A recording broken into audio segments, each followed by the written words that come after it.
오늘 말씀의 제목을 따라해 보시겠습니다. 마지막 기도와 부탁. 저는 그렇게까지 옛날 사람이 아니지만 60년대, 70년대만 해도요, 휴대폰은 뭐 말할 것도 없고 전화기가 있는 집이 흔하지가 않았어요. 그래서 텔레비전과 함께 이 전화기가요, 부잣집을 상징하는 물건 중에 하나였습니다. 그런 시절에 집을 떠나 이제 도시에 공부하러 떠난 자식들이 부모님들에게 소식을 전할 수 있는 방법은 대개 편지를 통해서 그렇게 했었어요. 부모님 전상서, 추운 날씨 가운데 건강은 어떠하신지요? 저는 부모님의 은공으로 공부를 잘하고 또 건강도 좋습니다. 부모님께서도 부디 건강에 유의하시고, 그리고 맨 마지막에 안녕히 계십시오. 아들 누구누구 올림. 이렇게 편지를 썼었죠. 그런데 사실 객지에 나간 자식들이 부모님에게 편지를 쓴 목적은요, 부모님 전상서에서 시작해서 아들 누구누구 올림 이 본론에 있는 것이 아니라 맨 아래 추신 별표 하나 딱 해놓고 마지막 한 줄에 사실은 주된 그 얘기가 있었던 거예요. 부모님 생활비가 떨어졌습니다. 빨리 좀 보내주십시오. 한국 사람은요, 편지도 끝까지 읽어봐야 되고요, 말도 끝까지 들어봐야 한다는 겁니다. 끝까지 가봐야 그 진심을 알 수가 있다는 것이죠. 오늘 본문 말씀은 바울이 데살로니가 교회 성도들에게 보내는 편지의 제일 마지막 부분입니다. 주님의 재림의 날을 준비하면서 기쁨과 소망의 공동체로 모든 교회 본이 되었던 그런 데살로니가 성도들에게 바울은 이 편지에서 격려와 칭찬과 위로를 아끼지 않았습니다. 그런 편지의 오늘 제일 마지막 부분인 것이죠. 여러분이 사도 바울의 입장이라면 편지의 말미에 어떤 내용을 쓰겠습니까? 오늘 바울의 마지막 기도와 부탁이 오늘 본문에 담겨 있는데요, 이것은 바울의 마음뿐만이 아니라 우리 주님의 마음이 담겨 있는 말씀이라는 것을 여러분들이 깨달으시기를 바랍니다. 오늘 말씀에서 바로 우리와 또 저와 여러분들 모두를 향한 그 주님의 마음을 깨닫고 발견하시는 은혜의 시간 될 수 있기를 간절히 바랍니다. 우리 첫 번째로 따라해 보시겠습니다. 미쁘신 그가 이루시리라. 바울이 이 편지 마지막에서 어떤 기도를 드리고 있습니까? 우리 본문 23절 우리 함께 다시 한번 읽겠습니다.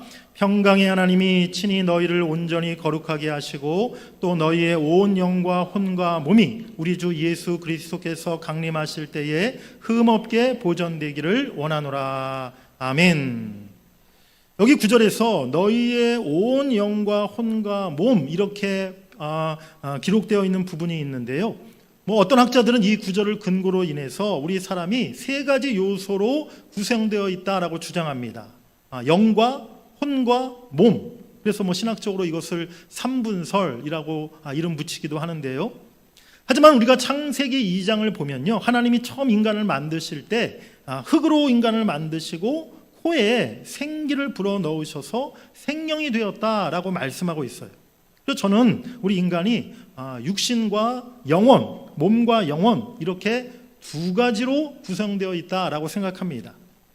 그런데 중요한 것은 오늘 바울이 이 구절에서 사람이 셋으로 이루어져 있느냐 둘로 이루어져 있느냐 그것을 설명하고 있는 것이 아니라 우리를 구성하고 있는 모든 것, 즉 우리 육신과 우리 영혼과 우리 마음 전체가 예수님께서 재림하실 때에 흠없게 보존되기를 기도하고 있다는 사실입니다. 그런데 여러분, 과연 그 일이 가능할 것이라고 생각되십니까? 과연 여러분과 제가 주님을 맞을 때 아무런 흠이 없는 완전한 모습으로 주님을 맞이할 수 있을까요? 사실 이것은 불가능한 일이죠. 그래서 오늘 성경은 덧붙여서 우리에게 말씀하고 있어요. 23절 상반절에 보면 평강의 하나님이 친히 너희를 온전히 거룩하게 하시고, 그리고 이어지는 24절, 우리 24절은 같이 읽으시겠습니다. 너희를 부르시는 이는 미쁘시니 그가 또한 이루시리라. 아멘. 그렇습니다. 우리의 본성으로는, 우리의 힘과 노력으로는 불가능한 일이지만 하나님께서 친히 우리를 거룩하게 하시고 또 온전하게 만들어 가신다라고 말씀하고 있는 것입니다. 우리를 부르시고 구원하신 하나님께서 우리를 끝까지 지키시고 이끌어 주시면서 점점 더 우리가 그리스도를 닮아가는 그 모습으로 우리를 성화시켜 가시는 줄 믿습니다. 빌립보서 1장 6절 말씀 우리 같이 읽겠습니다. 너희 안에서 착한 일을 시작하신 이가 그리스도 예수의 날까지 이루실 줄을 우리는 확신하노라. 아멘. 시작한 것을 반드시 이루시는 그 하나님을 우리가 신뢰할 때 우리는 그리스도가 다시 오실 날 주님 앞에 부끄럽지 않은 모습으로 서게 될 것을 확신하게 될 줄 믿습니다. 물론 깨끗하고 바르고 또 구별된 삶을 살아가기 위해서 우리가 할 수 있는 최선을 다해야 합니다. 성화는 저절로 이루어지는 것이 아니기 때문입니다. 치열한 영적 싸움을 통해서 죄를 물리치고 변화된 성숙된 삶을 살아가기 위해 우리가 온 힘을 쏟아야 하는 것입니다.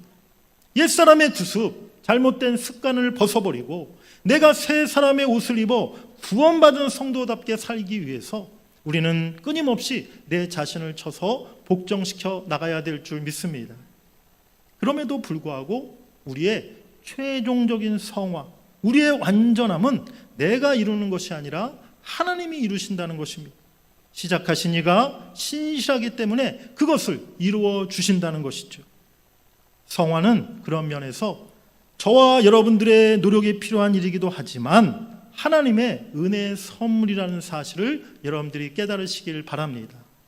우리가 구원받음도 하나님의 은혜의 선물이요, 우리가 거룩한 삶을 살아가고 성화된 삶을 살아가며 예수 그리스도를 닮아가는 것도 하나님의 은혜로 가능하다는 사실을 우리가 잊지 말아야 될 줄 믿습니다.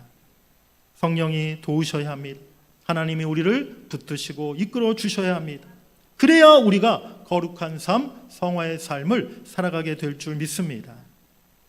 나의 연약하고 흠이 있는 모습을 보면서 여러분 너무 실망하거나 또는 의심하지 마시길 바랍니다. 여러분을 부르시고 회심하게 하시고 예수 그리스도를 주로 믿게 하신 우리 하나님, 미쁘신 하나님, 신실하신 하나님은 반드시 여러분을 거룩하고 온전한 모습으로 주 앞에 서게 하실 줄 믿습니다. 오늘은 2025년도 마지막 주일입니다. 우리가 이 시간 간절히 하나님 앞에 기도하는 마음을 가졌으면 좋겠어요. 주님, 제가 올 한 해도 참으로 부족하고 또 부끄러운 모습이 많았습니다. 하지만 내년에는 내가 좀 더 거룩하고 온전한 성도의 삶을 살아갈 수 있기를 원합니다. 주님, 내게 은혜 베풀어 주셔서 내가 그런 거룩한 삶을 살아가도록 나를 도우시고 붙드시고 이끌어 주시옵소서. 그렇게 기도하시는 여러분 되시기를 간절히 바랍니다. 우리 두 번째로 따라해 보시겠습니다. 나를 위해 기도해 주십시오. 오늘 본문 25절에 바울이 이렇게 당부하고 있죠. 형제들아, 우리를 위하여 기도하라. 우리를 위해서, 또 바울 자신을 위해서 기도해 달라라고 이렇게 부탁을 하고 있어요.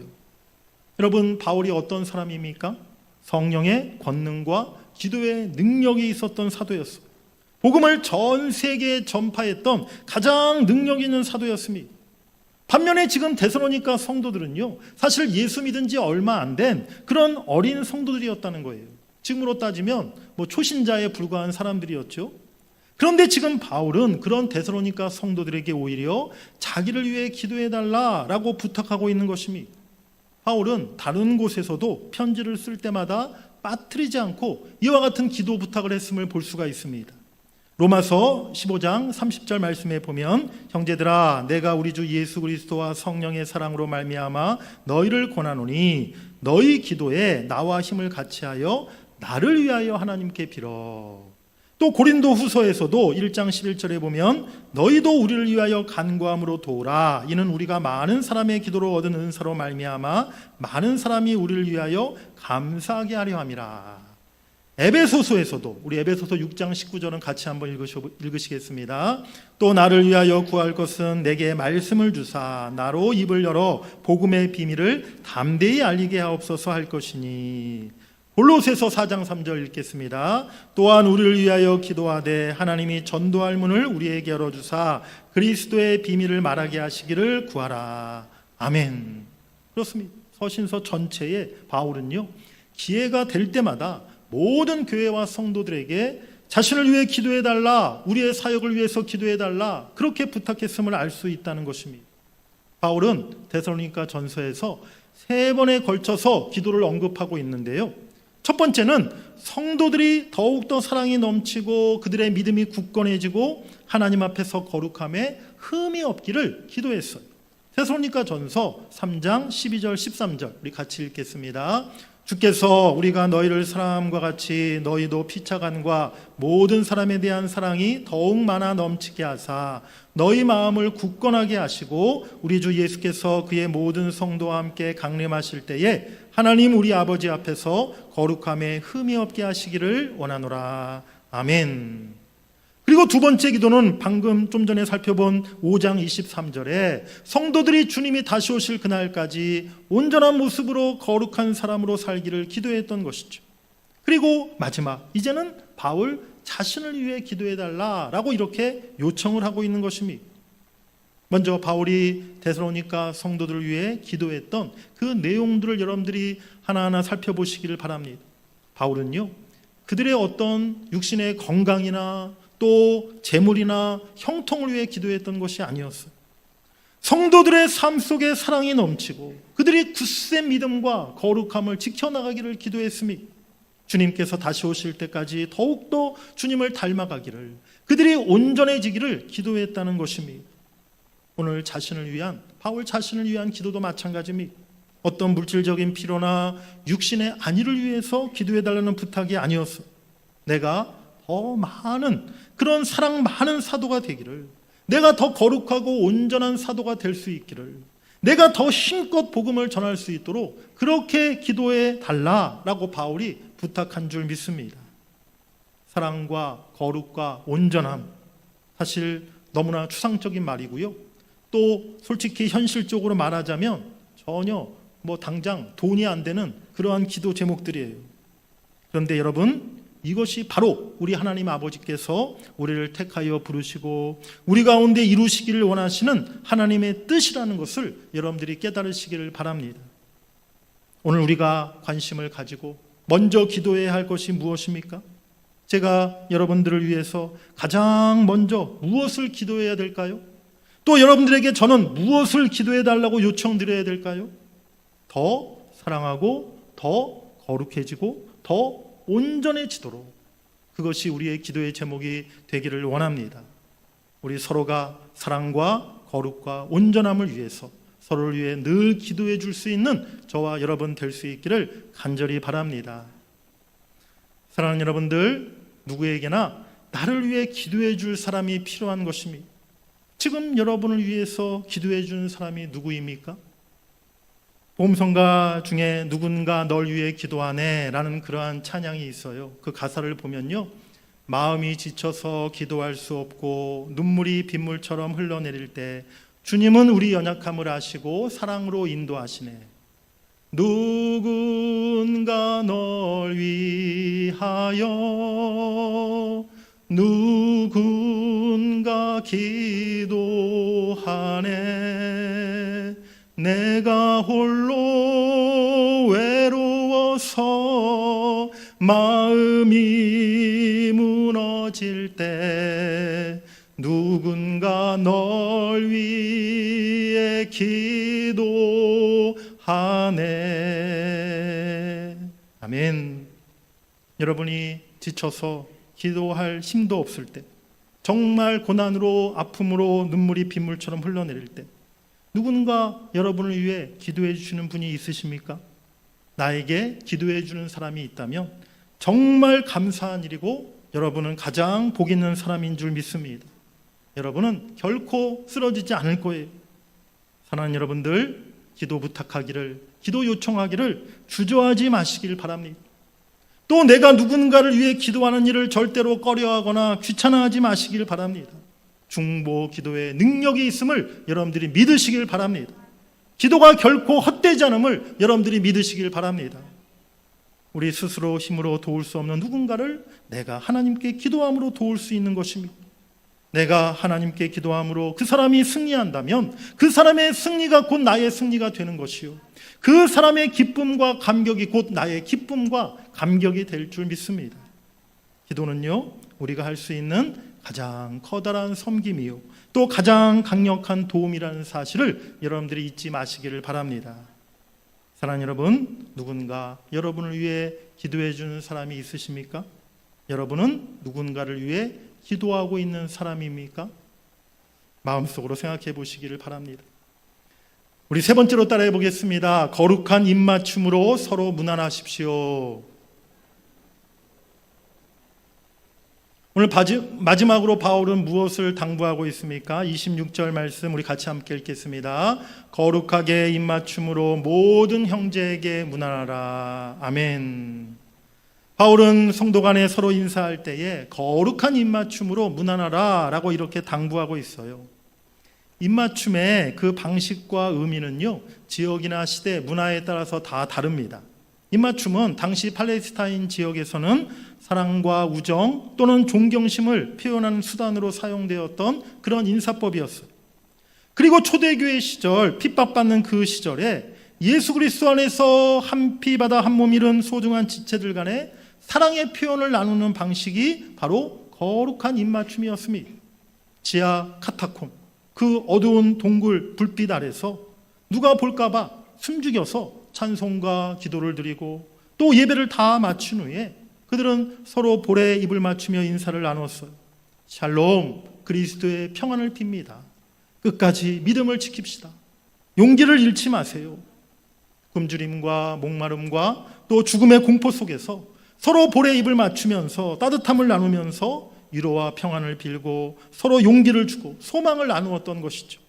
이 거룩한 입맞춤으로 그 희망 없는 때에 그들은 함께 믿음을 지켜나갔던 것입니다.